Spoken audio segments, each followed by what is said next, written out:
Assalamualaikum warahmatullahi wabarakatuh. Kenalkan, nama saya Maulana Rizky Fauzi. Saya dari Universitas Mercubuana, Meruya, Jakarta Barat. Kali ini saya ingin menceritakan mengenai materi pada mata kuliah Mekanika Fluida dan Hidrolika, materi saluran terbuka bersumberkan dengan modul ke-9. Oke. Sebelum menjelaskan isi dari PPT ini, saya ingin pertama kali menjelaskan apa saja definisi-definisi yang akan kita bicarakan pada PPT kali ini agar bisa mendapatkan isi dari PPT ya. Yang pertama itu saya akan menjelaskan apa itu definisi dari hidrolika. Hidrolika adalah bagian dari hidrodinamika yang terkait dengan gerak air atau mekanika aliran. Jadi pada mata kuliah kali ini menjelaskan tentang gerak-gerak air ataupun perilaku air, sifat air, mekanika aliran, dan lain-lain. Tentunya dalam mekanika fluida ini kita nggak hanya ngebahas tentang air saja. Sebenarnya jika kita mau mengaplikasikan materi-materi pada mekanika fluida, kita bisa mengaplikasikan pada gas juga karena gas termasuk fluida. Tapi kali ini kita menjelaskan hidrolika, bukan mekanika fluida, jadi kita fokus terhadap gerak air saja. Yang kedua itu saya ingin menjelaskan apa itu aliran terbuka.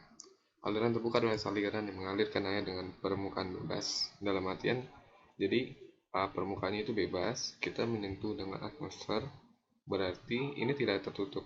Nanti kita akan jelaskan ke depannya. Saluran terbuka dapat terjadi dalam bentuk yang bervariasi cukup besar, mulai dari aliran di atas permukaan tanah yang terjadi pada waktu hujan sampai aliran dengan kedalaman air konstan dalam saluran prismatis.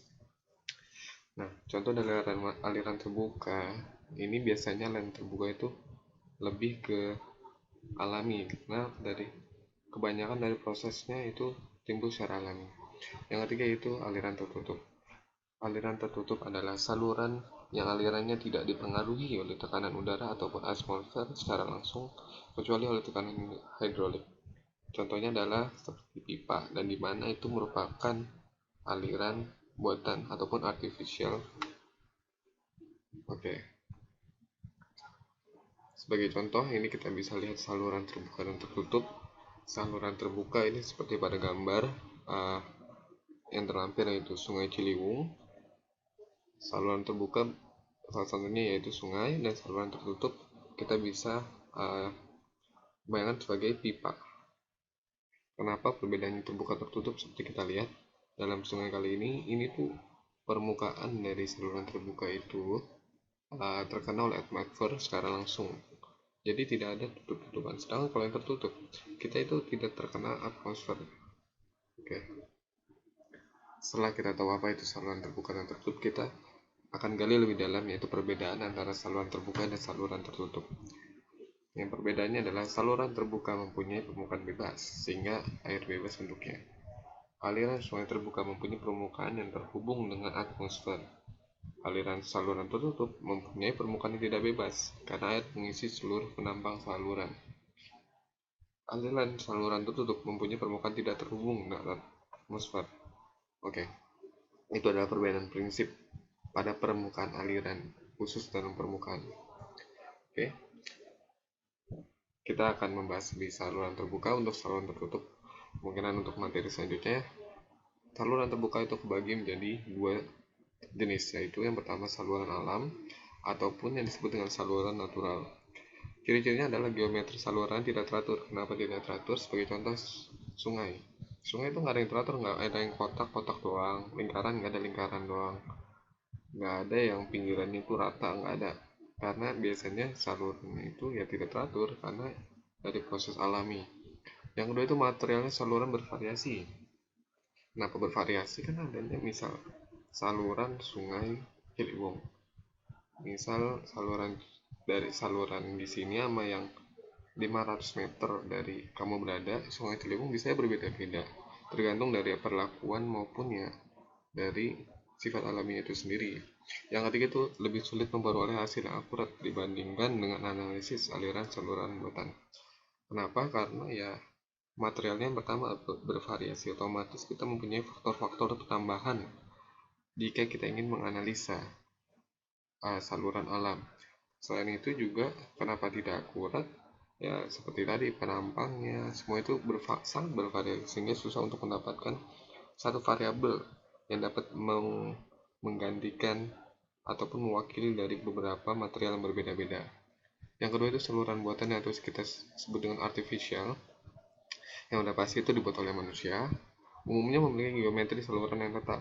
Sebagai contoh, kita ada gorong-gorong ataupun yang kan salurannya bisa tetap sepanjang itu ya persegi panjang ya lurus-lurus. Enggak seperti sungai gitu yang bervariasi, kedalamannya bervariasi, bentuknya penambangnya bervariasi segala macam.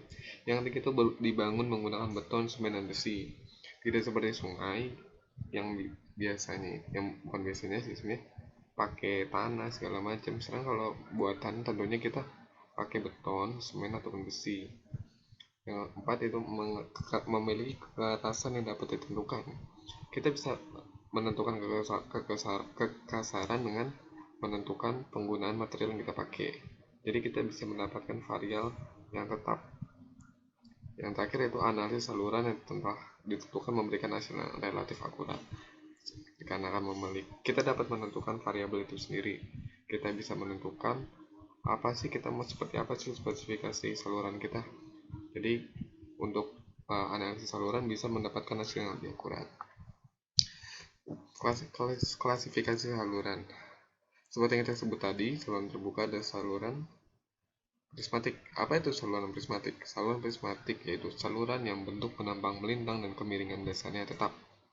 Contohnya ada saluran drainase dan saluran irigasi. Jadi itu saluran prismatik atau kita bilang itu saluran terbuka. Ada ini. Yang kedua ada saluran non prismatik, yaitu saluran yang bentuk penambangnya melintang dan kemiringan dasarnya berubah-ubah, contohnya sungai. Tentunya ini karena kan ya beda-beda, kita nggak bisa sama semua sungai sama lurus saja.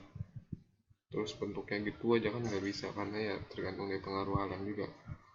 Nah, dari pembagian itu bentuk-bentuknya ada juga dalam berbagai bentuk-bentuk saluran. Yang pertama itu trapesium, yang umum mungkin yang umum. Yang kedua itu persegi panjang, segitiga, lingkaran, parabola. Oke, kita masuk ke karakteristik saluran. Karakteristik saluran bagi menjadi dua, yaitu penambang saluran atau channel cross section, yaitu penambang yang diambil tegak lurus arah aliran.